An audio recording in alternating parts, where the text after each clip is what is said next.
Before we begin the story, let us know where you're watching from by leaving a comment below. If you enjoy this video, don't forget to like and subscribe. Have a wonderful day. Enjoy the story, everyone. Mama, where did the man go? Amara's whispered question pierced through Elena Torres like a blade, her 6-year-old daughter's confusion echoing through the cathedral, where 300 guests sat in stunned silence. Elena gripped her bouquet tighter, her knuckles white against the ivory roses. As she stared at the empty space where Marcus should have been standing, Father Lopez cleared his throat nervously. Perhaps we... The voice came from the third pew, deep and authoritative. A tall man in an expensive charcoal suit stood slowly, his silver-touched dark hair and commanding presence drawing every eye in the cathedral. Elena had noticed him during the processional. He seemed out of place among Marcus's co-workers and her small family, carrying himself with the confidence of wealth and power. Lorenzo Vitale moved down the aisle with purpose, his Italian leather shoes silent on marble. The congregation held its breath. "Forgive the interruption," he said, his slight accent lending gravity to his words, "but this lady deserves better than public humiliation." He stopped before Elena, and she found herself looking into eyes the color of winter storms. Up close, she could see the expensive cut of his suit, the platinum watch, the kind of understated luxury that spoke of serious money, but it was his expression that caught her, not pity, but recognition, pain recognizing pain. "I'm Lorenzo Vitale," he said, extending his hand. "I have a proposition for you." Elena stared at him. "A proposition? Marry me instead." His voice was calm, certain. "Right here, right now." The cathedral erupted in gasps and whispers, but Lorenzo's gaze never wavered. "You don't know me," Elena whispered. "I know enough. I know you're strong. You raised a beautiful daughter alone. I know you're brave. You risked your heart again after losing your husband. I know you deserve to walk out of here with dignity, not as a victim of someone else's cowardice." Amara, who had been silent throughout the chaos, suddenly tugged Elena's dress. When Elena looked down, her daughter's dark eyes were fixed on Lorenzo with startling intensity. "He's sad like us, Mama," Amara said quietly, "but his eyes got brighter when he looked at you." Elena's breath caught. Amara hadn't spoken this clearly in months, not since the accident that killed her father, and she was right. Something in this stranger's expression was shifting, darkness giving way to something hopeful. "Why?" Elena asked him. "Why would you do this?" Lorenzo's voice dropped to barely above a whisper. "Because 3 years ago, I lost my wife and unborn daughter in childbirth. I've been existing, not living. But when I saw you standing here, refusing to break despite everything, you reminded me what courage looks like, what love looks like." He paused, including Amara in his gaze. "I've been waiting my whole life to find my family. I think I just did." The words hung in the air like a lifeline thrown to a drowning woman. Elena thought of all the nights she'd lain awake, wondering if she'd ever feel safe again, if Amara would ever heal, if either of them would stop feeling like broken remnants of their former selves. This stranger was offering them more than rescue. He was offering them hope. "Yes," she breathed, placing her hand in his. "Yes, I'll marry you." When their fingers interlocked, Elena felt something she hadn't experienced in 2 years, not just hope for survival, but hope for something beautiful. As Lorenzo lifted her hand and pressed a gentle kiss to her knuckles, she realized this wasn't an ending. It was a beginning. Chapter 2. Silent Prayers Answered. 2 hours later, Judge Margaret Hensley performed the brief civil ceremony that transformed Elena Torres into Elena Vitale. The courthouse felt strangely intimate after the cathedral's chaos, with only a court clerk as witness and Amara standing between them, her small hand alternating between gripping Elena's dress and touching Lorenzo's jacket. "Do you, Lorenzo Matteo Vitale, take Elena Sofia Torres?" When Judge Hensley asked for vows, Lorenzo spoke with quiet conviction. "Elena, I promise to protect you and Amara, to earn your trust, and to build something real from this moment of faith." Elena's voice shook. "Lorenzo, I promise to trust in this impossible leap, to bring warmth to your life, and to try to build a home filled with hope." Their kiss was gentle, respectful of promise rather than passion. After the ceremony, Lorenzo knelt to Amara's level. "Would it be all right if I hugged you?" "I'd like to hug my new daughter." Amara studied him with the intensity children reserved for important decisions, then stepped forward and wrapped her arms around his neck, whispering something only he could hear. Whatever she said made his eyes fill with tears. The drive to Lorenzo's home was quiet, except for Amara's occasional questions about the luxury car's features. Elena studied this man she had just married. The careful way he drove, how he automatically adjusted the air conditioning when he noticed her shivering, the classical music he'd chosen, that seemed designed to soothe rather than impress. His house was Impressivia lakefront estate, with manicured gardens and floor-to-ceiling windows, but walking through the elegant rooms, Elena sensed something missing. For all its beauty, the house felt lonely. "Mrs. Harper, my housekeeper, has weekends off," Lorenzo explained, leading them to a kitchen that belonged in a magazine. "I hope you don't mind if I cook tonight." "Can I help?" Elena asked, feeling out of place. "Tell me about yourselves," he said, moving around the kitchen with practiced ease as he prepared grilled cheese sandwiches. "I'd like to know who my wife is." The word wife sent an unexpected flutter through her. This was temporary. She reminded herself kindness from a stranger. Nothing more. "I'm a pediatric nurse at Children's Hospital," she said, settling Amara at the kitchen island, where she could color in a book Lorenzo had somehow produced from thin air. "Or I was, until they had to cut my hours because of budget constraints. I've been picking up shifts at a clinic downtown, but it's barely enough to cover rent and—" She trailed off, realizing how pathetic her life sounded when spoken aloud. "And Amara's father?" Lorenzo asked gently, not looking up from the stove where 3 grilled cheese sandwiches sizzled in a pan. "Car accident 2 years ago," Elena said simply. "Drunk driver ran a red light. Miguel died on impact, but Amara was in the back seat." She saw everything. Lorenzo's hand stilled for just a moment before he continued cooking. "I'm sorry. Losing someone you love. There are no words." There was something in his voice that made Elena look at him more closely. "You sound like you speak from experience." He was quiet for so long that she thought he wouldn't answer. Then, as he plated their sandwiches with the care of a man who understood that even simple meals could be acts of love, he spoke. "My wife, Valentina, and our daughter Lucia died 3 years ago, complications during childbirth. I lost them both in the same moment." The words hung in the air like a prayer, like a confession, like a shared understanding of what it meant to have your heart ripped from your chest and still somehow keep breathing. "Oh, Lorenzo," Elena whispered, her own pain suddenly feeling less isolating. "I'm so sorry. Lucia would have been almost Amara's age now," he continued, setting a plate in front of each of them.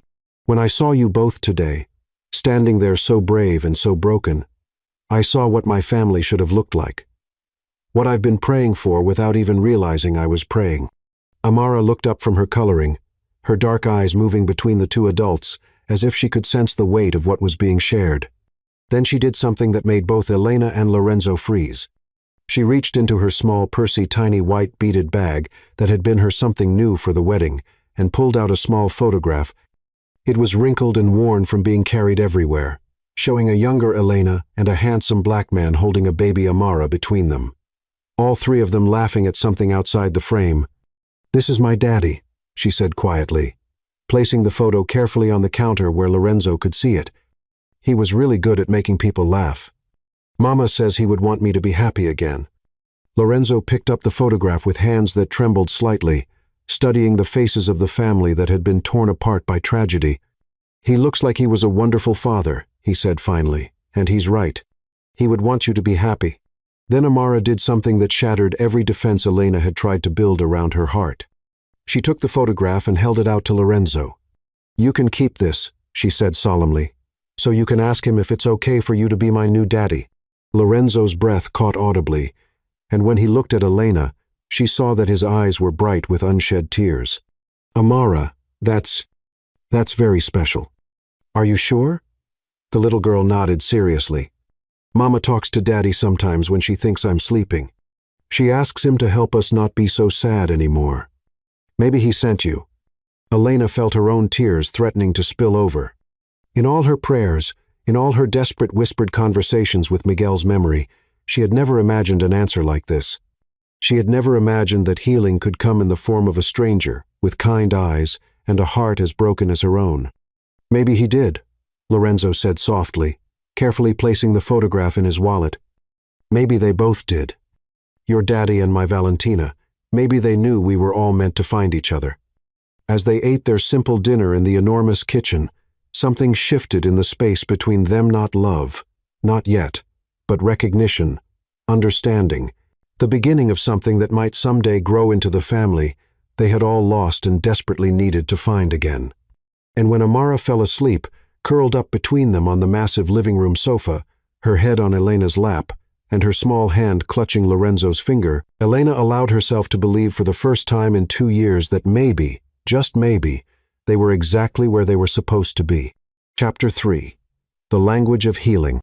6 weeks into their unconventional marriage, Elena discovered that Lorenzo had been quietly working with Amara on something special.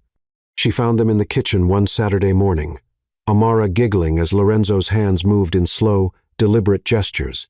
They were practicing basic sign language, just simple words like good morning and thank you, but Amara's face glowed with the excitement of learning something new. I learned this in college, Lorenzo explained when Elena joined them. My roommate was deaf. I thought it might help Amara express herself when speaking feels too hard. It was brilliant, really. Since the accident, Amara often struggled to find words for her feelings, but with her hands, she could communicate without the vulnerability that speaking sometimes required. Will you teach me too?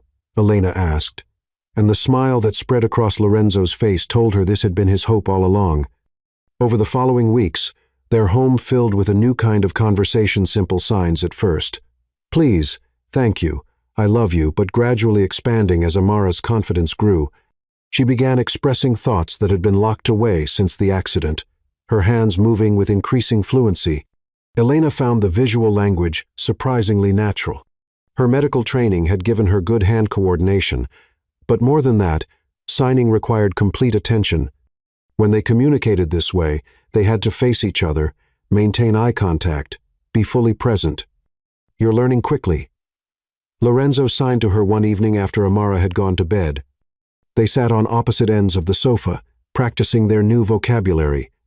You're a patient teacher, Elena signed back, marveling at how the movements were becoming second nature. I want to tell you something, Lorenzo continued, his expression growing serious. Something I haven't said before. Elena's pulse quickened. What? I didn't marry you just to save you from embarrassment. He signed carefully. I married you because when I saw you that day, refusing to break in front of everyone, staying strong for Amara, I recognized something I thought I'd lost forever. What? Elena asked, though she wasn't sure she was ready for his answer. Hope, he replied simply. For the first time since Valentina and Lucia died, I looked at someone and thought, that woman could teach me how to live again. Elena felt something shift in her chest. I'm still healing, she signed honestly. So am I, Lorenzo replied, but maybe we can heal together. Before Elena could respond, they heard small footsteps. Amara appeared in her pajamas, rubbing sleep from her eyes. I had a bad dream, she signed. The movements now as natural as speech for her. Without hesitation, both adults opened their arms. Amara ran to them, climbing onto the sofa between them as they held her. Elena became aware of Lorenzo's arm around them both. How naturally they fit together. What was your dream? Elena signed. I dreamed you, and Papa Lorenzo went away like Daddy did. Amara's hands shook slightly. I was alone again. Lorenzo's arm tightened around them. That will never happen. He signed with quiet conviction. We're your family now. Forever. Promise? Amara asked, looking between them. Promise. They signed together. As they sat in the lamplight, Amara gradually relaxing back to sleep, Elena realized they had become something she hadn't dared hope for, not just a marriage of convenience, but a real family. For the first time since Miguel's death, she allowed herself to imagine being truly happy again. Chapter 4. When Hearts Remember How to Hope. 1 month after their wedding, Elena discovered Lorenzo's secret. She hadn't meant to follow him when he left the house every Thursday evening, claiming he had business to attend to. But the way he returned home each week told a story she couldn't ignore, not physical exhaustion, but the emotional drain that came from giving pieces of your heart away.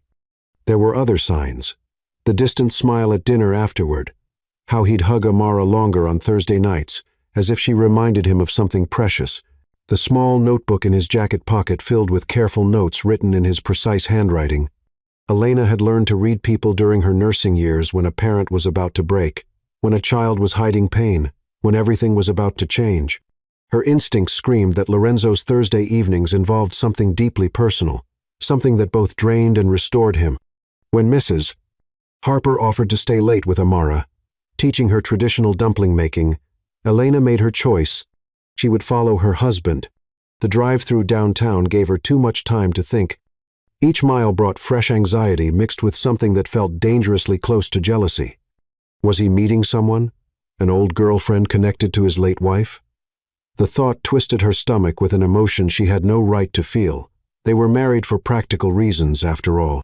But then she remembered how he looked at her sometimes when he thought she wasn't watching, like she was miraculous. Something he couldn't quite believe was real. The way he unconsciously reached for her hand when they walked together, only to pull back as if remembering their arrangement. The reverent softness in his voice when he said her name. Maybe this wasn't about romantic secrets at all. She expected him to pull into some gleaming office building. Instead, he stopped at Children's Hospital, her former workplace, where she had spent 7 years learning that healing sometimes required breaking your own heart repeatedly. Elena sat in her car, staring at the familiar building where she had fought so many battles, celebrated victories, mourned losses. She had loved working there, found purpose in being the steady presence children and parents could rely on during their darkest hours.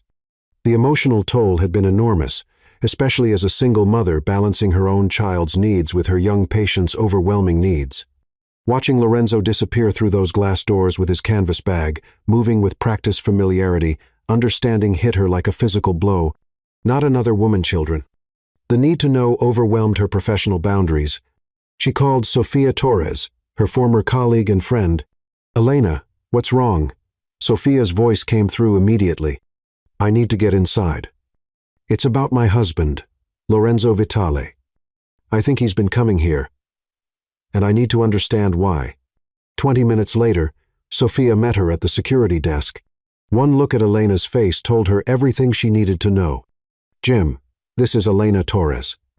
She used to work pediatric. She's with me tonight." The elevator Lorenzo had taken went to the 7th floor pediatric oncology, the ward housing, the hospital's youngest and bravest fighters. Elena knew it intimately. She'd floated there many times, and it was simultaneously the most heartbreaking and most inspiring place she'd ever worked. What she found when she reached the 7th floor stopped her heart. Lorenzo sat in the center of the ward's common room, surrounded by children in wheelchairs and on portable IV stands. Some were bald from chemotherapy. Others wore colorful headscarves or baseball caps. In his hands was a worn copy of The Lion, The Witch and the Wardrobe, his deep voice bringing Narnia to life as a dozen young faces hung on every word. The scene was achingly beautiful. This powerful man who commanded boardrooms and made million-dollar decisions sat cross-legged on a child-sized chair, completely absorbed in C.S. Lewis's magic for children who needed magic more than most. And then Aslan breathed on the statues. Lorenzo read, his voice dropping to a whisper that had every child leaning forward, and they came to life, one by one, until the whole courtyard was filled with living, breathing creatures who had been trapped in stone. A little boy, maybe 8, thin and pale but with blazing, intelligent eyes, raised his hand. Elena could see the port in his chest where chemotherapy was administered, could recognize the particular exhaustion that came from fighting battles no child should face, but his voice was strong when he spoke. "Mr. Lorenzo, do you think people can come back to life too? Not just in stories, but in real life?" The question hung heavy with a child's profound grappling with mortality.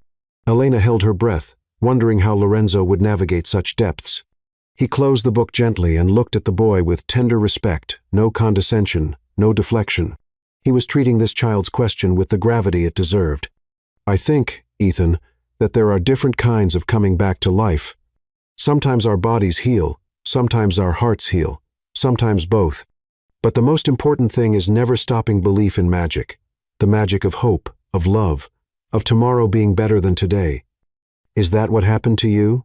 asked a little girl with a bright purple butterfly headscarf, her voice soft but determined. Did you come back to life? Elena watched Lorenzo's careful composure give way to something raw and honest. His smile wasn't the polished expression from business functions, but something genuine and vulnerable that made her chest tight.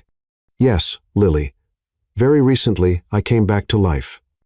A beautiful woman and her daughter reminded me that hearts can heal, even when we think they're broken forever. Elena pressed her hand to her mouth to keep from making a sound. He was talking about them. About her and Amara. Will you tell us about them? Ethan asked, echoed by eager voices. Will you make it a story? Added Lily, like the ones in the books? Well, Lorenzo said, settling back as if he had all the time in the world, eyes twinkling. There once was a princess who was also a healer. She helped sick children get better, just like your doctors and nurses do here. And she had a little girl who was as brave as any knight, even though she had been through scary things. As Lorenzo wove their story into a fairy tale-leth, princess who stood strong when her heart was breaking, the little knight who learned to speak with her hands when words were too hard, the lonely king who found his family when he least expected it, Elena understood where he went every Thursday, what he did with his free time, his wealth, his carefully guarded heart. He loved these children, and they loved him back. She could see it in how they responded, not as a wealthy benefactor or important adult, but as someone who genuinely cared about their thoughts, feelings, and dreams. He knew their names, their stories, their fears, and hopes. When a little girl interrupted, asking if the Princess Knight would get better soon, Lorenzo paused to assure her that some battles took time, but having people who loved you made you stronger for the fight. And did the king and the princess live happily ever after? Asked a boy whose wheelchair was decorated with superhero stickers. Well, Noah, Lorenzo said with a smile, equal parts mischief and hope. They're still writing that part of the story. But I have a feeling it's going to be pretty wonderful. Elena slipped away before being discovered, but she couldn't escape what she'd witnessed. A man who'd lost everything choosing to love children he might lose again. Not charity courage. The drive home blurred with tears and revelation.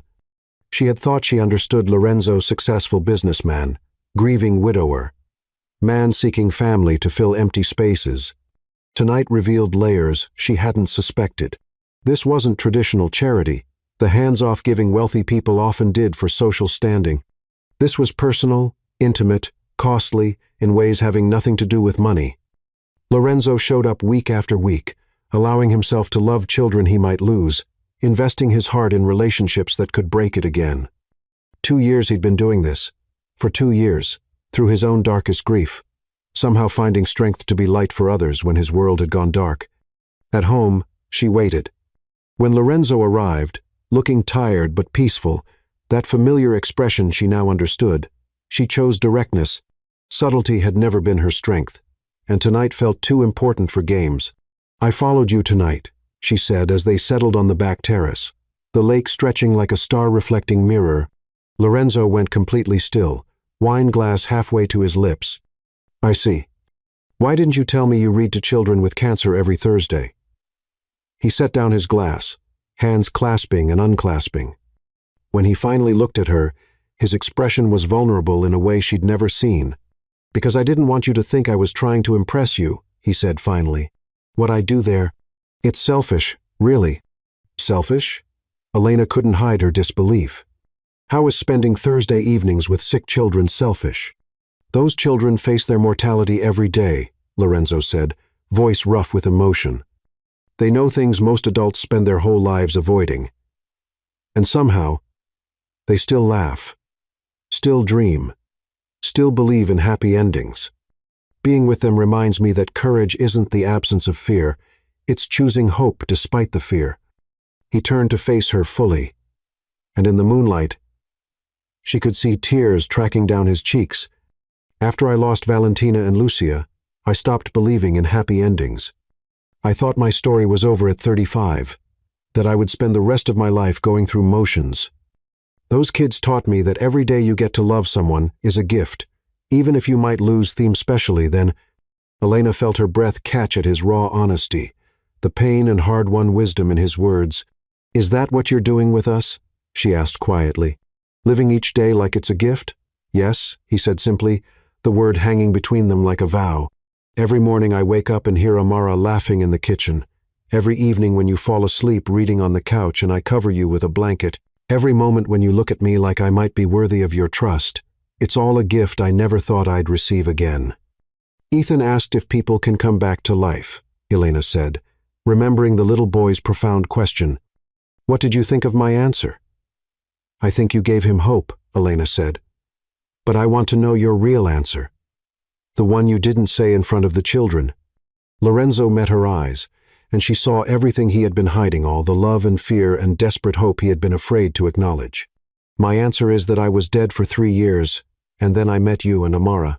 Suddenly, I remembered what it felt like to wake up looking forward to the day instead of just trying to survive it.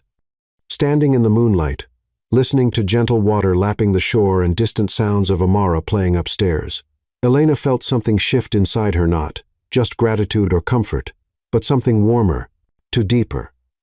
Something that made her want to step closer instead of maintaining careful distance. What if the reasons we married weren't wrong, she whispered, moving toward him across the terrace. What if they were exactly right, just not in the way we thought? When she reached up to touch his face, Lorenzo closed his eyes as if her touch was something he'd yearned for but hadn't dared hope for. Elena, he breathed, her name a prayer on his lips. I used to think love was supposed to be easy, she said, her thumb tracing his cheekbone, marveling at how he leaned into her touch like a man starved for gentleness, safe and predictable and without risk.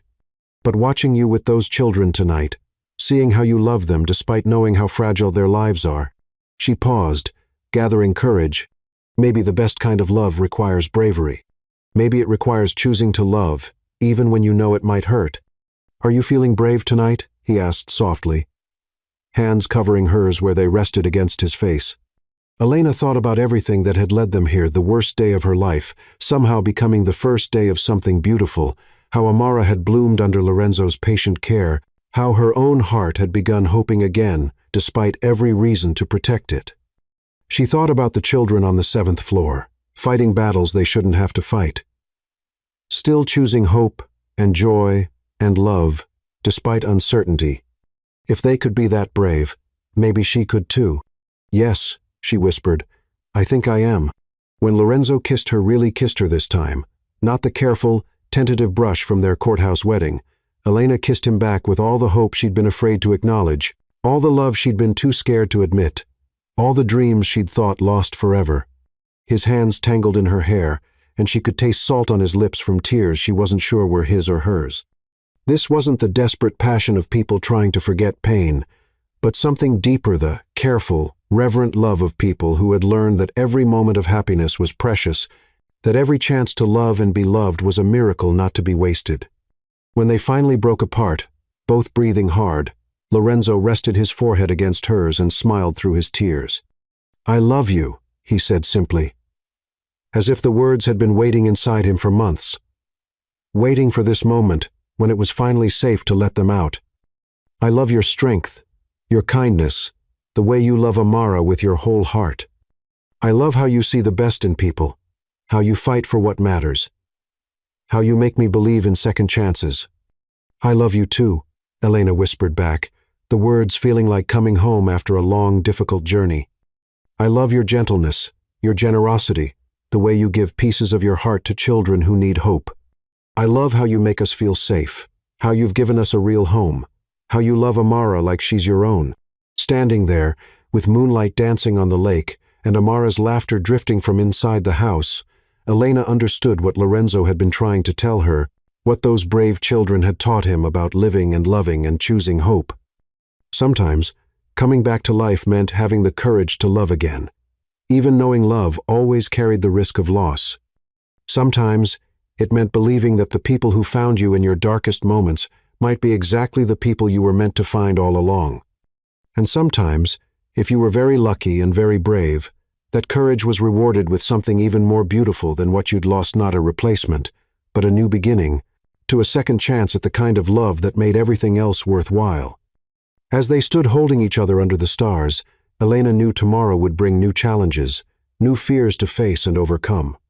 But tonight, in this moment, surrounded by love and hope, and the promise of all the tomorrows they would write together, she felt truly alive for the first time in years.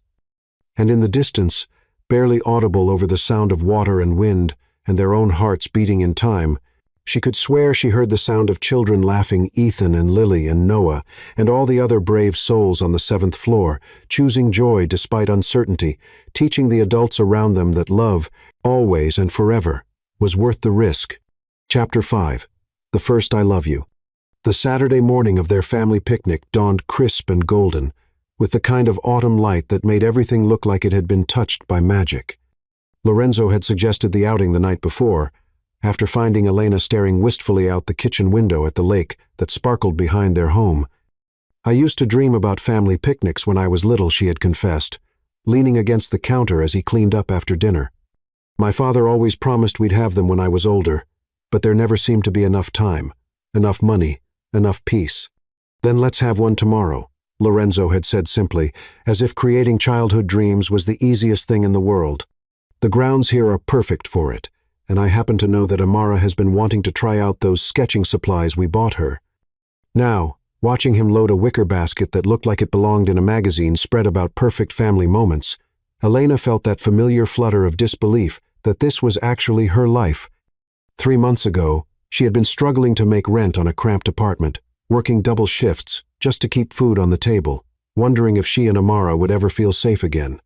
Today, she was married to a man who packed gourmet sandwiches and fresh strawberries with the same care he brought to multi-million-dollar business deals, who had remembered that Amara preferred her juice boxes frozen so they'd stay cold longer, who had somehow acquired a kite shaped like a butterfly because he'd noticed her daughter's fascination with anything that could fly. The morning air carried the scent of fallen leaves and the distant sound of geese honking as they flew south for the winter. Elena pulled her cardigan tighter around herself, but not from cold, from the overwhelming sense of contentment that threatened to spill over into tears. She had spent so many years bracing for the next catastrophe that this peaceful happiness felt almost surreal. "Are you ready for our adventure, little artist?" Lorenzo asked Amara, who was practically vibrating with excitement in her new sundress, yellow with tiny sunflowers, perfect for the golden morning. Amara nodded enthusiastically, clutching her new sketch pad and the set of colored pencils that Lorenzo had presented to her the week before. Since the accident that took her father, words had become too heavy for her small heart to carry, but her eyes sparkled with anticipation, and she tugged on Lorenzo's hand, with the trust that had grown between them over these precious months. Elena watched the interaction with wonder. Lorenzo had never once tried to force Amara to speak, never acted like her silence was something that needed fixing. Instead, he had learned to communicate in the language she could manage: gentle touches, shared glances, and the sign language he had taught himself, and then patiently taught to Elena. As they walked toward the picnic spot, Amara suddenly stopped and pointed to the lake, then made the sign for beautiful that Lorenzo had taught her. He smiled and signed back, "Just like you, little one." The picnic spot Lorenzo had chosen was a secluded meadow overlooking the lake, surrounded by trees whose leaves had turned every shade of gold and red imaginable. He spread out a blanket that was large enough for a family of 10, then began unpacking their feast with the systematic efficiency of someone who had clearly put a lot of thought into every detail. "How did you know?" Elena asked, watching him pull out not just food but games and books and even a small speaker for soft music.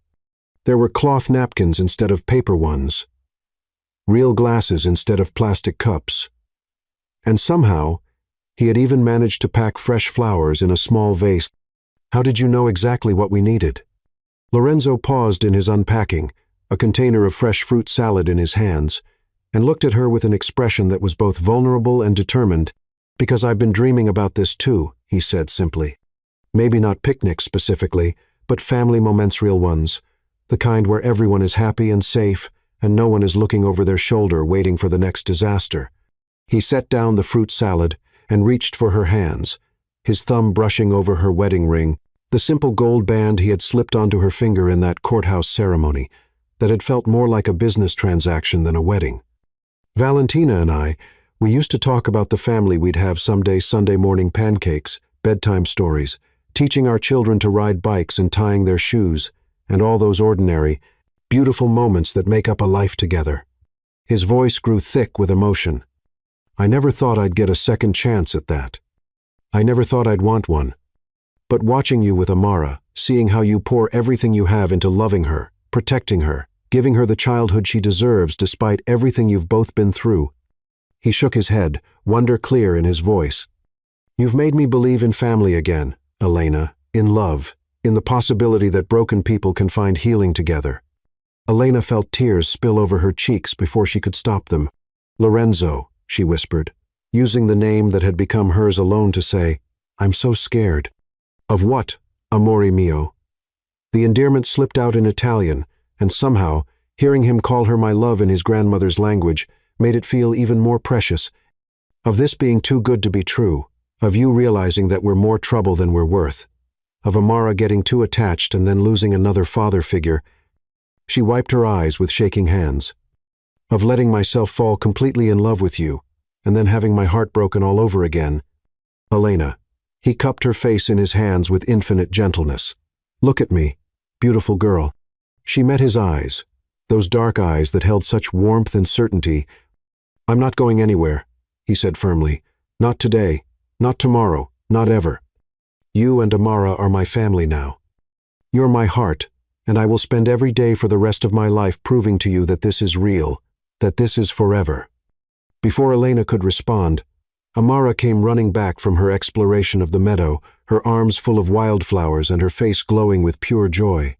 She dumped the flowers in Elena's lap, then used her hands to sign something that made Lorenzo's eyes widen with surprise. "What did she say?" Elena asked, still learning the visual language that had become their family's special way of communicating. "She said the flowers are for the most beautiful mama in the world," Lorenzo translated, his voice soft with emotion, "and that she wants to draw a picture of our family having the best day ever." As they settled on the blanket, Elena marveled at how natural it felt. The three of them sharing food and conversation, Amara sketching everything around them with intense concentration, Lorenzo listening to every word Elena spoke like she was reciting poetry. The spread Lorenzo had prepared was incredible gourmet sandwiches with fresh mozzarella and tomatoes from his garden, pasta salad with herbs that made everything taste like sunshine, fresh berries that burst with sweetness, and cookies that made Amara's eyes light up with delight. After lunch, they spent an hour playing with the butterfly kite, taking turns running through the meadow, while Amara clapped her hands with silent laughter, and the colorful wings danced against the blue sky. Lorenzo proved to be surprisingly good at kite flying, his business-honed focus serving him well as he navigated wind currents with the patience of someone who understood that the best things in life required gentle persistence. When the wind died down, Amara settled onto the blanket with her art supplies, determined to capture the perfect day in pictures. She started with the kite, then moved on to detailed portraits of the wildflowers she had collected, her little tongue poking out in concentration as she tried to get the colors just right. "She's incredibly talented," Lorenzo murmured to Elena as they watched their daughter work. "Have you thought about getting her into formal art classes?" "I've thought about it," Elena admitted. "But before, well, art classes were a luxury we couldn't afford, and I always worried that pushing her too hard might make her retreat further into herself." "Art isn't about pushing," Lorenzo said quietly. "It's about giving her another way to express what's in her heart. There's a wonderful art studio in town that offers classes for children. The instructor is a friend of mine, actually. She's done some beautiful work for the hospital. I could introduce you if you'd like." The casual way he offered to expand Amara's world, to give her opportunities that Elena had only dreamed of providing, made her throat tight with gratitude. This was what security looked like. She realized not just financial security, though that was certainly part of it, but the security of having a partner who saw her daughter's potential and wanted to nurture it. "I'd like that very much," she managed to say. They made their way down to the lake, where a family of ducks was indeed swimming near the shore. Amara was enchanted, breaking off pieces of bread and throwing them into the water while using sign language to provide commentary on each duck's personality. She was pointing excitedly at a particularly graceful duck when disaster struck. The bank was muddier than it looked, and as Amara stepped closer to get a better view, her foot slipped on the wet rocks. She tumbled into the water with a splash that seemed to echo across the entire lake, immediately panicking in the waist-deep water. Elena's world tilted on its axis as she watched her daughter go under. precious seconds ticking by like hours as Amara struggled to find her footing on the slippery lake bottom. Elena lunged forward, but Lorenzo was faster, diving into the water without a moment's hesitation, his expensive clothes and Italian leather shoes forgotten in the face of Amara's need. He reached her in 3 powerful strokes, gathering her into his arms and lifting her clear of the water in one smooth motion. "I've got you," he was saying as he carried her toward shore, his voice steady and calm despite the fact that he was soaking wet and breathing hard from the surge of adrenaline. "You're safe now, little one. I've got you." By the time they reached the blanket, Elena was sobbing with relief, her hands shaking as she helped Lorenzo wrap Amara in every dry cloth they had brought. Amara was shivering and tearful, more from the shock of falling than from any real harm, but she clung to Lorenzo like he was her anchor in a storm. And then something miraculous happened, something that would change everything. Amara, still trembling in Lorenzo's arms, pulled back to look at him with eyes that held wonder and gratitude, and something that looked like recognition. For a moment, she just stared at him, as if seeing him clearly for the first time. And then, in a voice that was rusty from disuse but clear as crystal, she whispered the first word she had spoken in 2 years. "Thank you, Papa." The words hung in the air like magic, like prayer, like everything Elena had hoped for but been afraid to dream. Lorenzo's face crumpled with emotion as he realized what had just happened, what this precious child had just given him. But Amara wasn't finished. Still looking directly at Lorenzo, her small hands framing his face with the same tenderness he had always shown her, she continued in that sweet, rusty voice, "I love you, Papa Lorenzo." Then she turned to Elena, her eyes bright with tears and joy, and the kind of love that transcends words. "I love you, Mama Elena." And finally, with a wisdom that seemed far beyond her years, she added, "Don't leave me. Please don't ever leave me." The words shattered every remaining wall around Elena's heart. Here was her daughter, her precious, brave daughter, finding her voice again in a moment of pure love and trust. Here was Lorenzo, tears streaming down his face as he held them both, like they were made of starlight and dreams. "Never," Elena whispered, gathering both of them into her arms. "We will never leave you, sweetheart. We're a family now, forever and always." "Forever and always," Lorenzo echoed, his voice thick with tears and promises. "You are my daughter, Amara. You are both my heart, and I love you more than all the stars in the sky."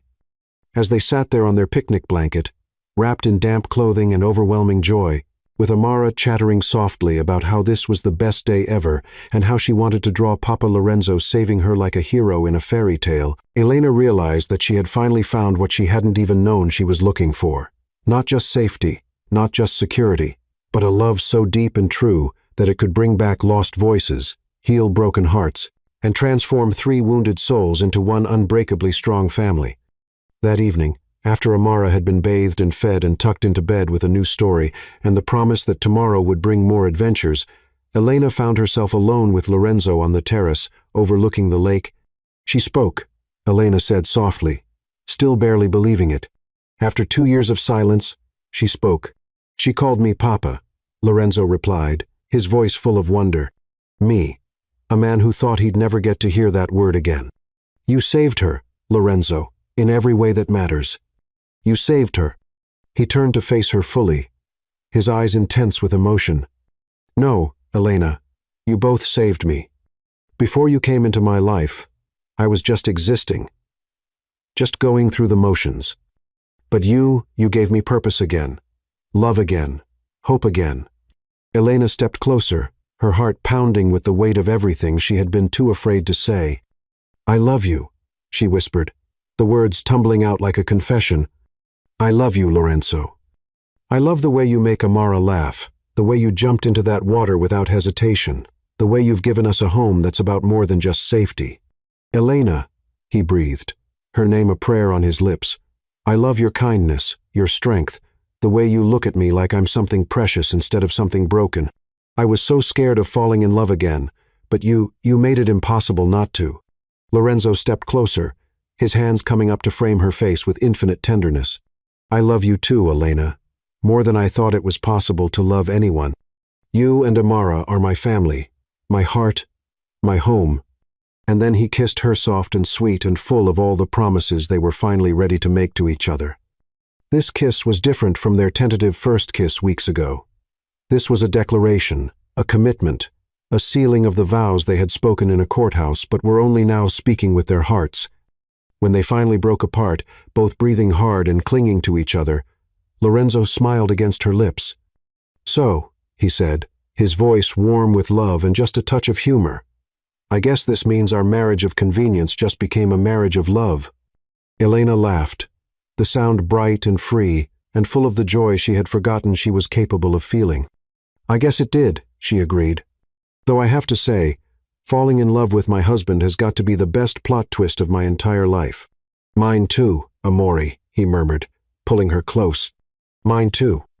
And as they stood there under the stars, wrapped in each other's arms and the promise of forever, Elena knew that their real love story was just beginning. Today had been about first words and brave declarations, but tomorrow would be about building a life together, one filled with laughter and love and the unshakable knowledge that they were exactly where they belonged. They were no longer just a family of convenience, brought together by circumstance and necessity. They were a family of choice, bound together by love and commitment, and the miracle of a little girl finding her voice again in the arms of the man who had become her papa in every way that mattered. Together, whole, and home at last. Chapter 6. Hearts Fully Opened. 3 months after the lake incident, Lorenzo announced, "We're going to Italy. My sister Giulia is getting married, and she's been asking to meet you both since I told her about our marriage." Elena nearly choked on her coffee. "Your sister? You have a sister?" "Giulia is 2 years younger than me," Lorenzo explained, his eyes warm with affection. "She's a pediatrician in Rome, which is probably why I'm so comfortable around children's hospitals. She's been wanting to meet my mysterious wife and daughter since the day I called to tell her I was married." "You told her about us?" Elena asked, surprised by how much that meant to her. "Of course I did," Lorenzo replied, reaching across the table to squeeze her hand. "Giulia is the only family I have left, and you two are, well, you're everything to me now." It was time she knew that her brother had finally found his way back to happiness. Amara, who had been listening with the intense focus she gave to all adult conversations, suddenly bounced in her chair. "Are we going to see where you grew up, Papa Lorenzo? Will there be real Italian pasta? Can I learn some Italian words?" The excitement in her voice was infectious, and Elena found herself caught up in the idea despite her nervousness about meeting Lorenzo's family. What if they didn't approve of his hasty marriage? What if they thought Elena was taking advantage of his generosity? What if— "Stop," Lorenzo said gently, apparently reading her thoughts with the uncanny accuracy he had developed over the past few months. "Giulia is going to love you both. She's been worried about me for years, thinking I'd never allow myself to be happy again. When I told her about you, she cried." "She cried?" Elena echoed. "Happy tears," Lorenzo clarified, his smile softening his entire face. "She said she could hear something in my voice that had been missing since Valentina died. Joy. Real, genuine joy. She can't wait to meet the woman who gave that back to me." The flight to Rome was Amara's first time on an airplane, and watching her press her face to the window as they soared above the Atlantic, her eyes wide with wonder as she signed rapid-fire descriptions of the clouds and ocean below, Elena felt a profound gratitude for the man who had made this possible. Lorenzo had booked them first-class seats that converted into beds, ensuring that Amara could sleep comfortably during the overnight flight. "Can't sleep?" he asked softly, noticing her restlessness. "Too excited, I think," Elena whispered back, not wanting to wake Amara, who was curled up in the seat across the aisle, still clutching the stuffed Italian flag that Lorenzo had bought her at the airport. "Or nervous," Lorenzo suggested with the gentle perceptiveness that never failed to catch her off guard. Elena sighed, abandoning any pretense. "What if they don't like me? What if they think you married beneath you?" Lorenzo turned in his seat to face her fully, his expression serious in the soft light. "Elena, do you remember what I told you about my grandmother? About recognizing your heart's home? My family understands that kind of love. They'll take one look at how happy you and Amara have made me, and they'll welcome you with open arms." He paused, then reached for her hand. "Besides, you're not meeting them as some stranger I've brought home. You're meeting them as my wife, the mother of my daughter, the woman I plan to spend the rest of my life loving. That makes you family automatically and irrevocably." The certainty in his voice sent a warm shiver down Elena's spine. In the 5 months since their wedding, they had grown closer than she had ever imagined possible. But hearing him speak so definitively about their future still took her breath away.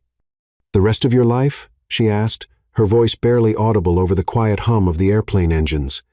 "Did I not make that clear?" Lorenzo asked, bringing her hand to his lips and pressing a soft kiss to her palm. "Elena Torres Vitale, I intend to love you until my last breath. And if there's anything after that, I'll love you there too." The words hung between them in the intimate darkness of the cabin, and Elena felt something shift deep in her chestnut, the careful, gradual opening she had been experiencing over the past months, but a sudden, complete surrender to the feelings she had been holding back. "I love you too," she whispered, and for the first time, she said it without fear, without reservation, without any part of her heart held in protective custody. "I love you with everything I am, everything I was, everything I ever hoped to be." When Lorenzo leaned across the narrow space between their seats to kiss her, Elena tasted salt on his lips and realized he was crying happy tears, just like his sister had shed when he told her about finding love again.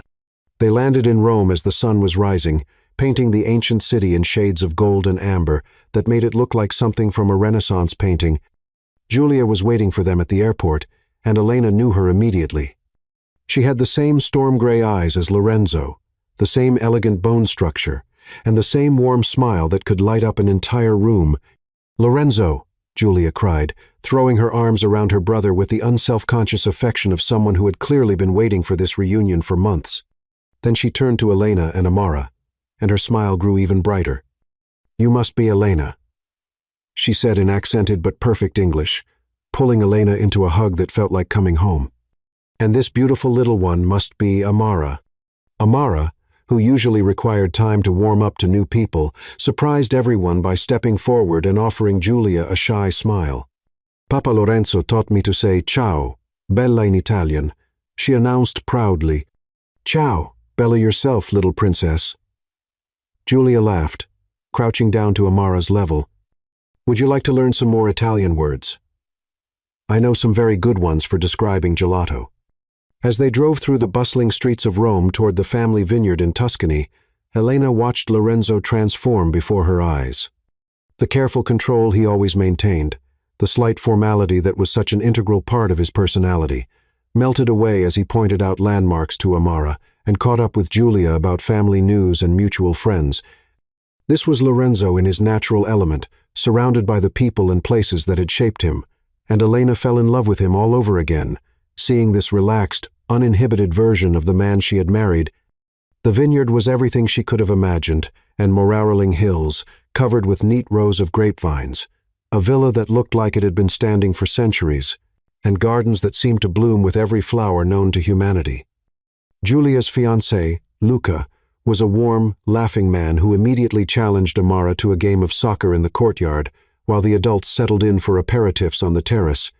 "She's perfect for you," Julia said quietly to Lorenzo, watching Elena chase Amara around the garden as the little girl shrieked with laughter. "I haven't seen you smile like this since." "Well, since before. She saved my life," Lorenzo replied simply. "Both of them did. I didn't even realize I was drowning until they threw me a lifeline." That evening, Julia insisted on cooking dinner for everyone, and Elena found herself in the villa's rustic kitchen, learning to make fresh pasta while Amara helped, by arranging herbs and asking approximately 1,000 questions about everything from why tomatoes were red to whether the chickens in the yard had names. "He talks about you constantly, you know," Julia said as they worked, her hands moving with the practiced ease of someone who had been making pasta since childhood. "Every phone call, every email. It's, Elena said this, and Amara did that. I was beginning to think he had invented you both." "Sometimes I think maybe we invented him," Elena confessed, watching Lorenzo through the window as he and Luca showed Amara how to feed the chickens. 5 months ago, I was a single mother, barely keeping my head above water. Now I'm married to a man who treats us like we're precious gifts he never expected to receive." "That's because you are," Julia said seriously, pausing in her kneading to look directly at Elena. After Valentina died, Lorenzo stopped living. Oh, he went through the motions, worked, ate, slept, even smiled when he thought someone was watching, but the light in his eyes was gone. I was so worried about him. She turned back to her pasta, but her voice remained thoughtful. The first time he called me after your wedding, I knew immediately that something had changed. He sounded like my brother again, not the ghost who had been walking around in his body for 3 years. That night, after Amara had fallen asleep in the room Julia had prepared especially for her, complete with a canopy bed and stuffed animals from Lorenzo's own childhood. Elena and Lorenzo walked through the vineyard under a canopy of stars that seemed brighter and closer than any she had ever seen. "This is where I learned about love," Lorenzo said, as they paused beside an ancient olive tree whose gnarled branches seemed to reach toward the heavens. "My grandparents, my parents, they all met their spouses here. Julia will be married here next month. It's a place where hearts recognize each other." "Is that what happened to us?" Elena asked, turning to face him in the moonlight. "Did our hearts recognize each other that day in the cathedral?" "I think so," Lorenzo replied, reaching up to trace the line of her cheek with his fingertips. "I think maybe our souls made an appointment to meet, and all the pain we went through was just getting us to the right place at the right time." When he kissed her this time, under the Tuscan stars, with the scent of jasmine and wine grapes perfuming the air around them, Elena felt something complete itself inside her chestnut, healing that was still ongoing.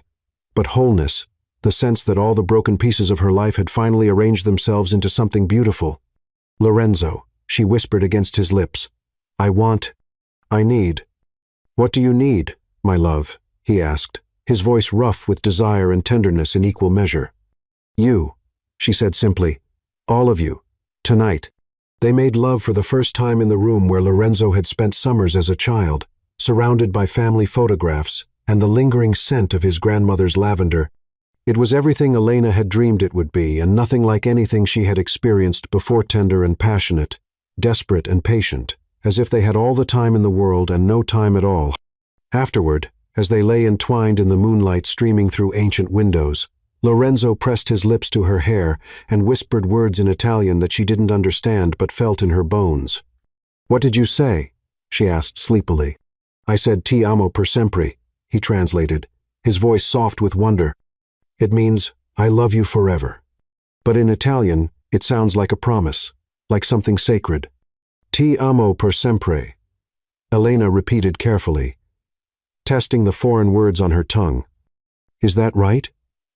"Perfect," Lorenzo murmured, pulling her closer. "Everything about you is perfect."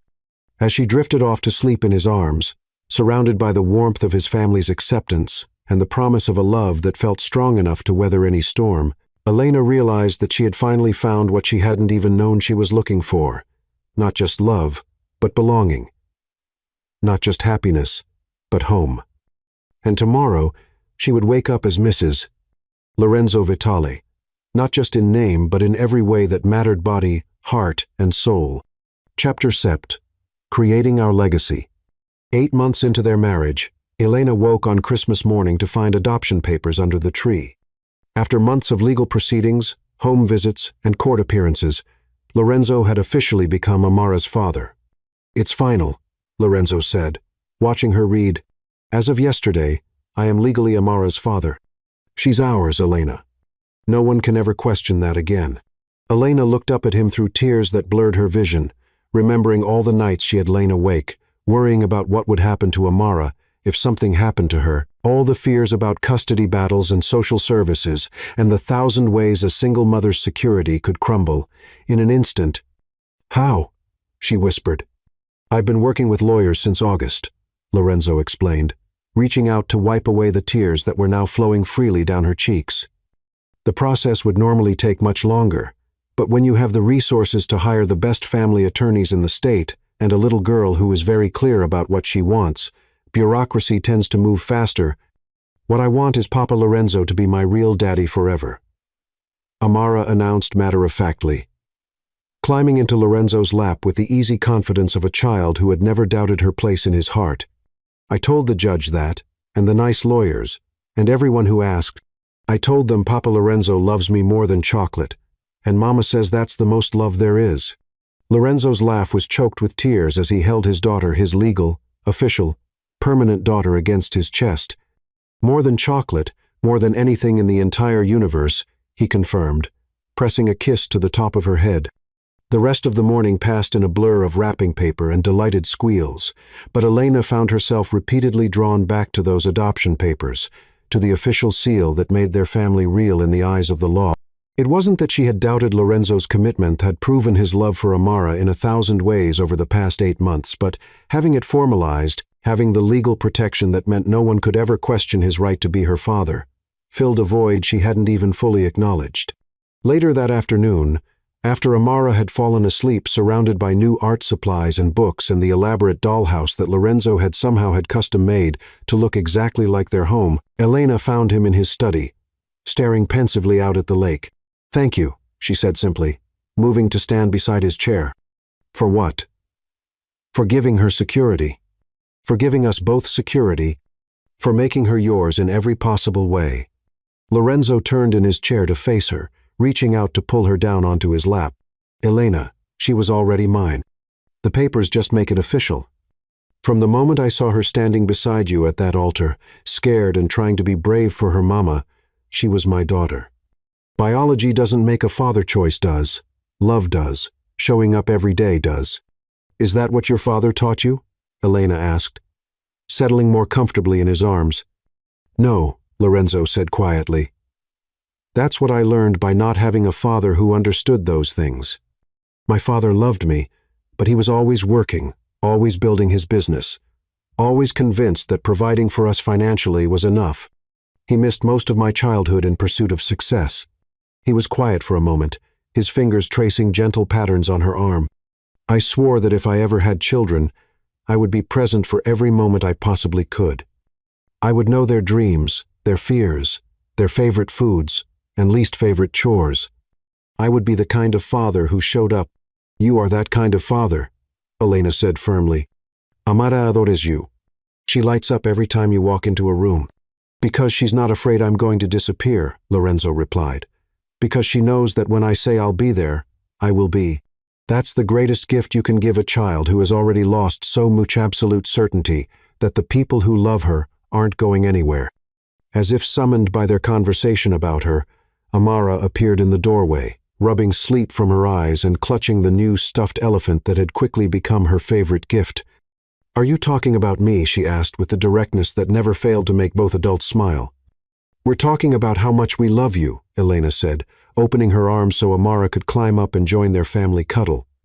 "I know," Amara said matter-of-factly, settling between them with the contentment of a child who had never doubted her place in the world. "You tell me every day, and you show me too." "How do we show you?" Lorenzo asked, genuinely curious about her perspective. Amara considered this with the seriousness she brought to all important questions. "Well, Mama always makes sure I eat vegetables, even when I don't want to, because she wants me to be healthy. And Papa Lorenzo reads me stories, even when he's tired from work, because he knows stories are important. And you both look at each other the way the married people do in movies. Like you're happy to be together." "Are we happy to be together?" Lorenzo asked Elena, his eyes twinkling with mischief. "Very happy," Elena confirmed, leaning over to kiss him softly while Amara giggled. "See," Amara said triumphantly, "you love each other, and you love me, and I love both of you, and that makes us a real family. The adoption papers just make it so other people know it too." The wisdom in her words took both adults by surprise. At 7 years old, Amara had somehow understood something that many adults struggled with, that families were built with love and commitment, not just biology and legal documents. "You're absolutely right, sweetheart," Lorenzo said, holding both his girls close. "We're a real family, and nothing will ever change that." As they sat together in the comfortable quiet of the late afternoon, watching snow begin to fall outside the windows, Elena reflected on how dramatically her life had changed in less than a year. This time last Christmas, she had been working a double shift at the hospital, leaving Amara with a babysitter she couldn't really afford, struggling to give her daughter even a small taste of holiday magic. Now she was sitting in a room that looked like something from a fairy tale, with a man who loved them both unconditionally and a daughter who was finally, truly secure. It wasn't just that their circumstances had improved, though they certainly had, but that they had found something she had stopped believing in, the kind of love that transforms everything it touches.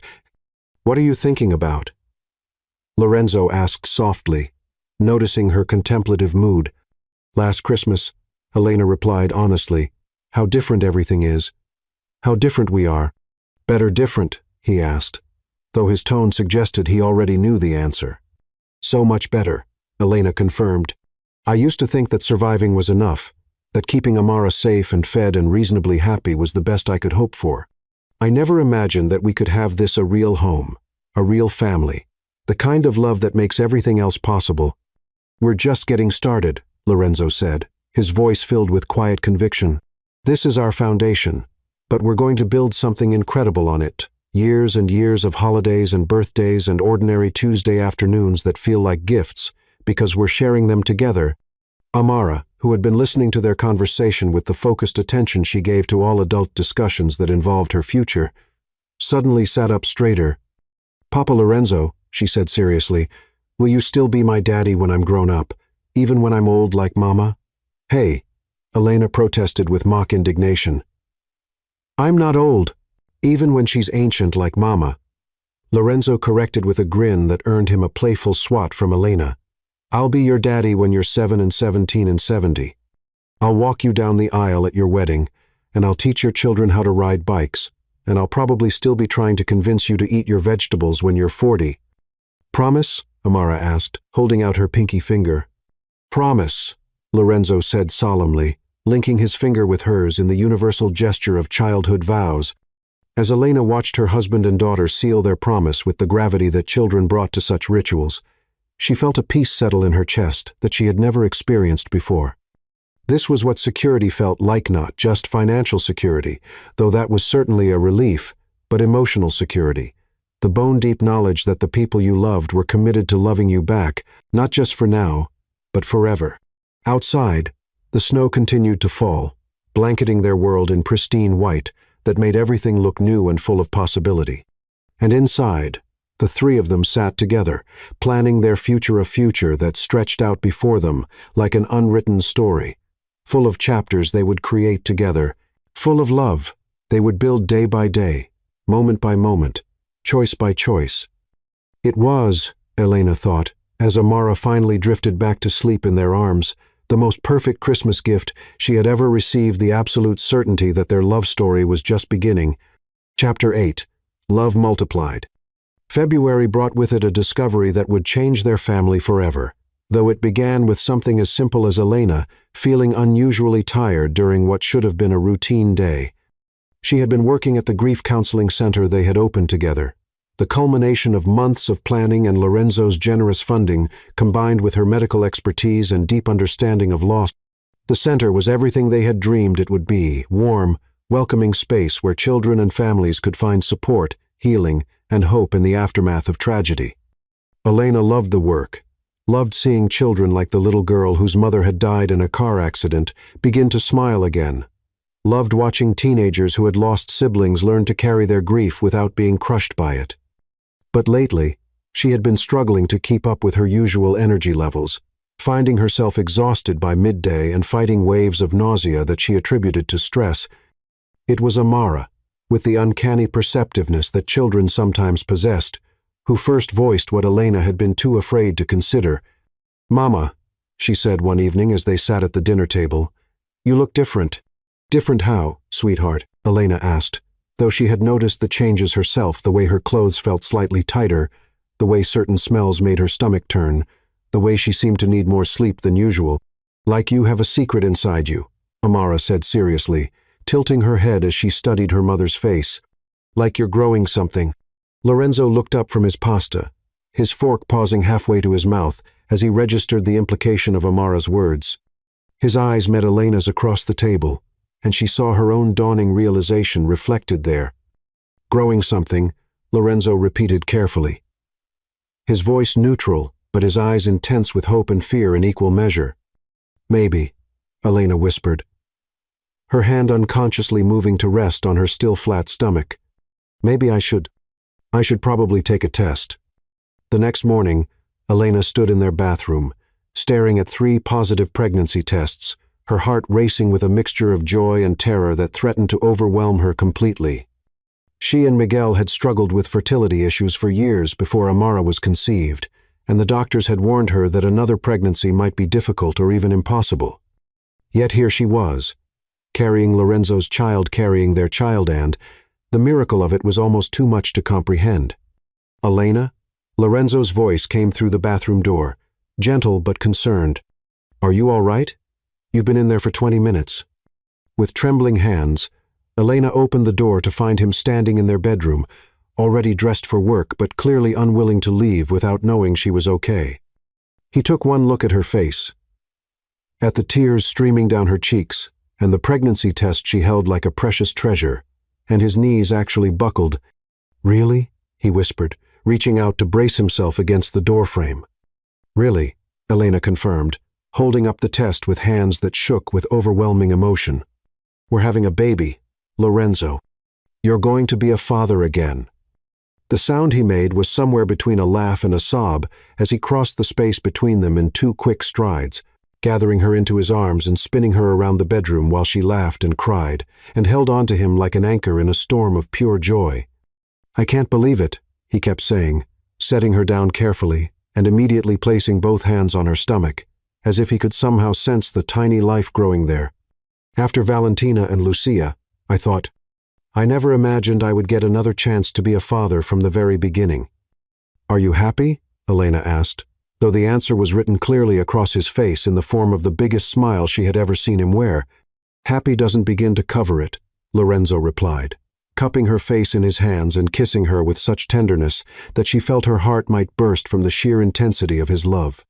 "You've given me everything, Elena first Amara. And now this. You've made me believe in miracles again." They told Amara together that evening, sitting her down in the living room with the same seriousness they might have used to discuss any other major family decision. "Amara, we have something very important to tell you," Elena began, taking her daughter's hands in hers. "Are we moving?" Amara asked, her eyes widening with concern. "Are you and Papa Lorenzo getting divorced? Because Mia at school said her parents sat her down like this before they told her they were splitting up." "No, sweetheart," Lorenzo said quickly, moving to sit on Amara's other side. "We're not moving, and we're definitely not getting divorced. We're telling you because you're going to be a big sister." For a moment, Amara just stared at them, processing this information with the careful deliberation she brought to all major revelations.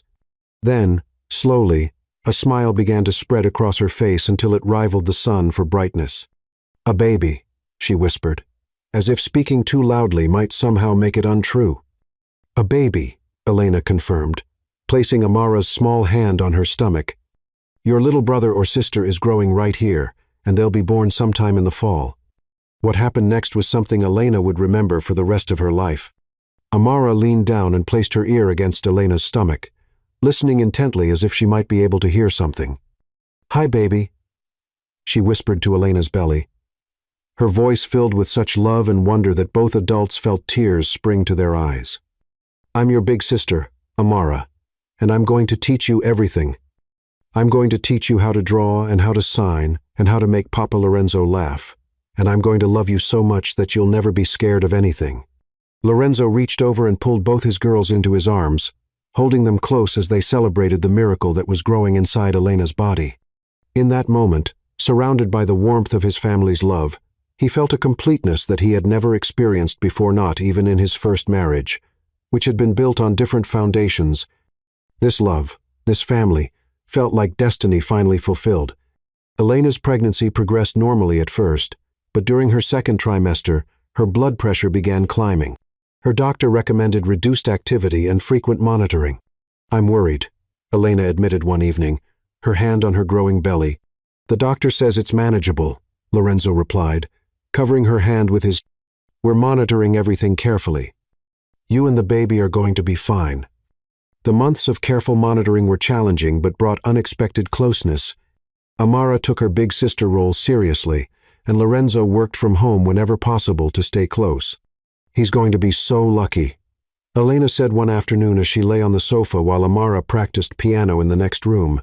the sweet melody drifting through the house like a promise of peace. "Why?" Lorenzo asked, looking up from the laptop where he was reviewing contracts. "Because he's going to grow up knowing what real love looks like," Elena replied, watching the way Lorenzo's face softened whenever he looked at her, the way he unconsciously reached for her hand during conversations, the way he made her feel cherished, even when she was cranky and uncomfortable and worried about everything. "We all are," Lorenzo said, closing his laptop and moving to sit beside her, pulling her feet into his lap so he could massage away the aches that came with carrying their child. "We're all going to grow up learning what it means to love without reservation, to choose each other every single day, to build something beautiful from the pieces of our broken hearts." As he rubbed her swollen feet and their baby moved restlessly beneath her ribs and Amara's music filled their home with joy, Elena felt a profound gratitude for the journey that had brought them to this moment. All the pain, all the loss, all the fear, it had all led them here, to this love that was strong enough to create new life and brave enough to believe in happy endings. Their son was going to be born into a family that understood the preciousness of every moment, the importance of showing up for each other, and the miracle of love that transforms everything it touches. And as spring turned to summer and her due date approached, Elena knew that whatever challenges lay ahead, they would face them the way they faced everything now together, with hearts wide open and love leading the way. Chapter 18. Promises Renewed. The morning of their first anniversary dawned with the kind of perfect September weather that made believing in happy endings feel effortless. Elena stood at their bedroom window, 8 months pregnant and radiant in the early sunlight, watching Lorenzo and Amara set up chairs in the garden below for the intimate vow renewal ceremony they had planned. It had been Amara's idea, actually 3 months earlier, as they sat around the breakfast table discussing anniversary plans. She had looked up from her cereal with the matter-of-fact wisdom that always caught them off guard. "You should get married again," she had announced, "but this time, I want to be in the wedding. And this time, it should be because you want to, not because someone was mean to Mama." Lorenzo had choked on his coffee while Elena stared at their daughter in amazement. Sometimes, it was easy to forget that beneath Amara's sunny disposition and artistic soul lay a remarkably perceptive mind that understood far more than they gave her credit for. "You want us to have another wedding?" Elena had asked, intrigued by the idea despite herself. "Not another wedding," Amara had corrected, "the same wedding, but better with flowers and music and everyone who loves us and cake, definitely cake." Now, watching the two most important people in her world work together to create something beautiful, Elena felt her heart swell with such overwhelming love that she had to brace herself against the window frame. The baby, as if sensing her emotional state, gave a strong kick that made her laugh out loud. "Settle down in there, little one," she murmured, running her hands over her rounded belly. "We have a big day ahead of us." The ceremony was scheduled for late afternoon, when the light would be perfect for the photographs that Julia had insisted on taking during her visit from Italy. Their guest list was small but meaningful.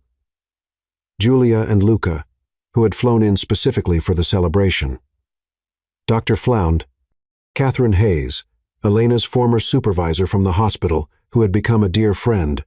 Mrs. Harper, whose eyes always filled with tears whenever she talked about how happy the family had become, and a few of the children from Lorenzo's Thursday reading group, whose families had become part of their extended circle of love. "Mama, you need to get ready." Amara burst into the bedroom, her cheeks flushed with excitement, and her arms full of flowers from the garden. "Aunt Julia says we have exactly 3 hours to make you the most beautiful bride who ever existed." Elena laughed, allowing herself to be swept along by her daughter's enthusiasm. The dress she had chosen was nothing like the elaborate gown she had worn to her first disastrous wedding. This one was simple but elegant flowing cream silk that accommodated her pregnancy beautifully, with delicate beadwork that caught the light when she moved.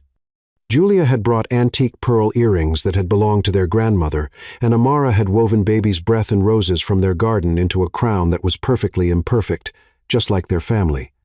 "You look like a fairy tale princess," Amara breathed when Elena was finally ready, her dark eyes wide with admiration. "Papa Lorenzo is going to cry." "Do you think so?" Elena asked, adjusting the flower crown that Amara had created with such careful attention to detail. "Oh yes," Amara nodded solemnly. "He cries every time he looks at you. like you're the most beautiful thing he's ever seen. Which is a lot. Elena felt her own eyes fill with tears at her daughter's observation. It was true, over the past year, she had often caught Lorenzo looking at her with an expression of such profound love and gratitude that it took her breath away, as if he still couldn't quite believe that she was real, that they were real, that love had found them when they least expected it. The ceremony itself was everything. Their courthouse wedding hadn't been full of joy and intention and the presence of people who loved them. Lorenzo, devastatingly handsome in a perfectly tailored navy suit, stood beneath an arch of climbing roses with tears already shining in his eyes as Elena walked toward him, her hand resting gently on Amara's shoulder, as their daughter served as both flower girl and maid of honor. "Dearly beloved, Dr. Hayes began, her voice warm with affection as she officiated the ceremony that would make their marriage feel complete. "We are gathered here today to witness the renewal of vows between two people who have already proven that love can triumph over loss, that hope can flourish in the darkest soil, and that families are built not just through blood, but through choice, commitment, and the daily decision to choose each other." When it came time for vows, Lorenzo spoke first. "Elena, 1 year ago, we were both broken, both convinced our best days were behind us.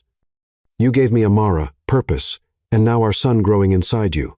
I promise to love you beyond death itself, to show up for every moment, and to be the husband and father our family deserves." Elena's voice was clear despite her tears.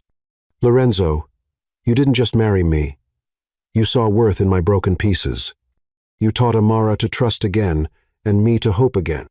I promise to love you with fierce devotion, to be your partner in this beautiful life we've built, and to choose our family every day, forever." When Dr.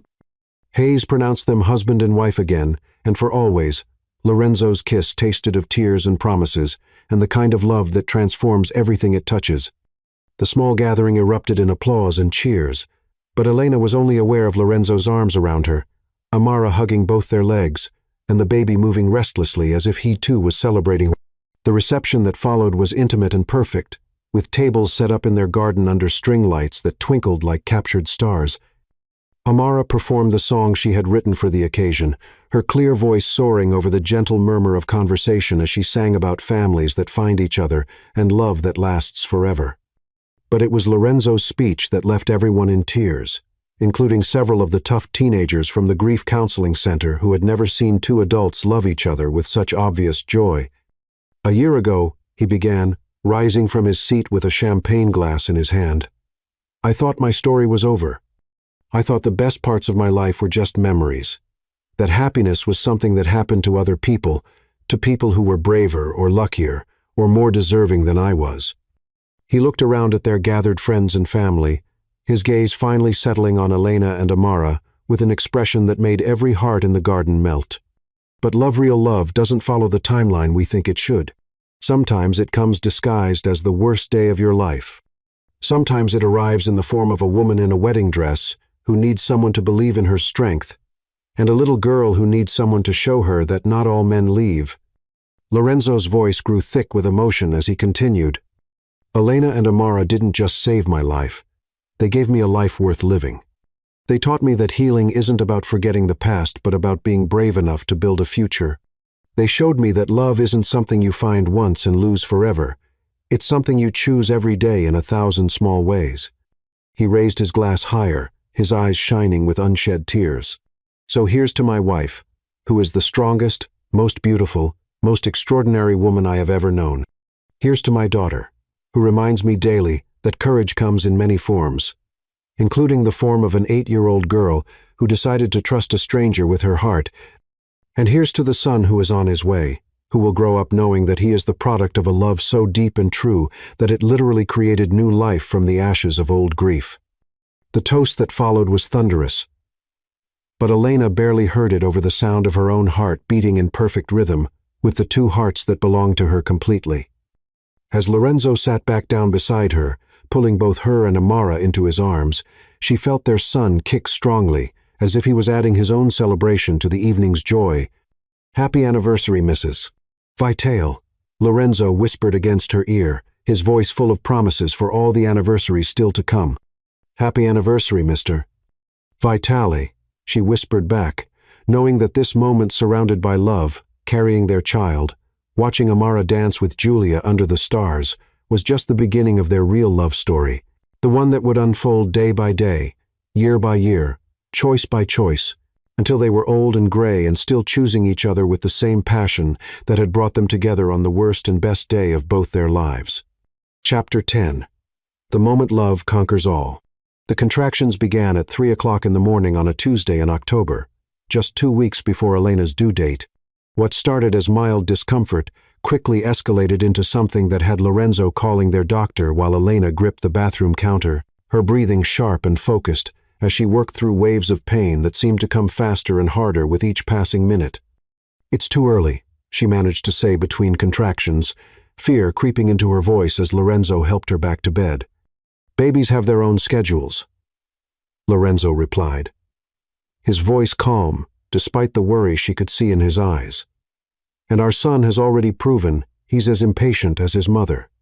They had planned for this moment. Meticulously, the hospital bag had been packed for weeks. Mrs. Harper was on standby to stay with Amara, and they had toured the maternity ward so many times that Elena could find her way to the delivery room blindfolded. But as another contraction gripped her with startling intensity, she realized that no amount of preparation could have readied her for the reality of bringing their child into the world. The drive to the hospital was a blur of Lorenzo's steady voice, talking her through each contraction, while Mrs. Harper sat in the back seat with the sleepy Amara, who had insisted on coming to help her baby brother be born. "I want to be there when he arrives," Amara had declared with the determination that had become her trademark.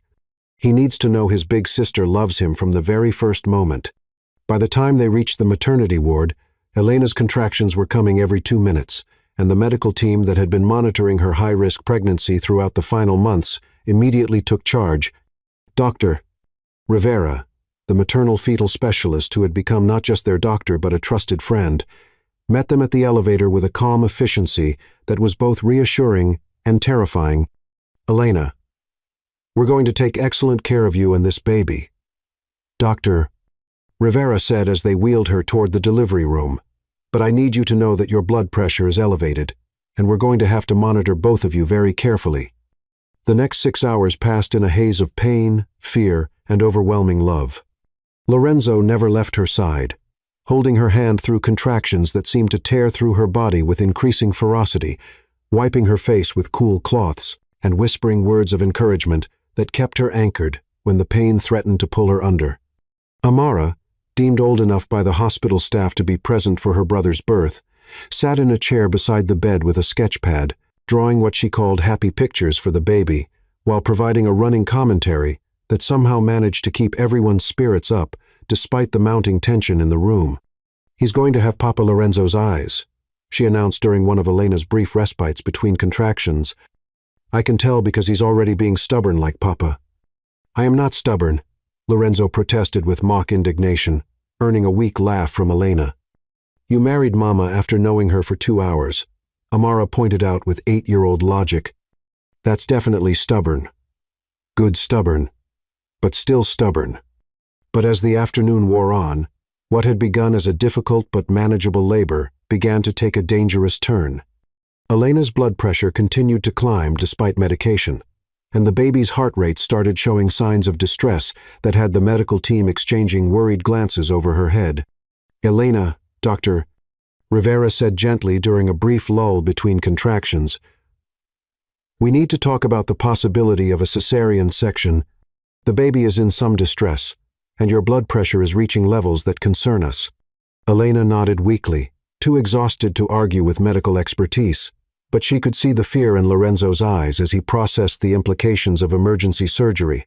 She knew he was thinking about Valentina, about losing a wife and child in one devastating moment, about all the ways that childbirth could steal everything that mattered in the space of a heartbeat. "Whatever keeps them both safe," Lorenzo said, his voice steady despite the terror she could read in his expression. "Whatever you need to do." The decision was made when Elena's blood pressure spiked dangerously during a contraction, requiring emergency surgery. As she was rushed to the operating room, Elena felt herself losing consciousness. "Stay with us, Mrs. Vitali," the doctor called, but darkness was pulling her under. Outside the operating room, Lorenzo held Amara while they waited in terrifying silence. "Mama has to be okay," Amara whispered. "Our family isn't finished yet. Come back to us," Lorenzo whispered to the closed doors. "Please, Elena, come back." When the surgeon emerged an hour later with their healthy son and news that Elena was stable, Lorenzo's knees nearly buckled with relief. In recovery, Elena's eyes fluttered open to see Lorenzo's tear-streaked face above hers. "You came back," he whispered. "I heard you calling," she replied weakly. Amara carefully placed the baby in Elena's arms. "Mama, mate Matteo Luca. He's perfect." As Elena looked at her son, at his dark hair like Lorenzo's, at tiny fingers already reaching, her heart expanded beyond measure. "He's beautiful," she whispered.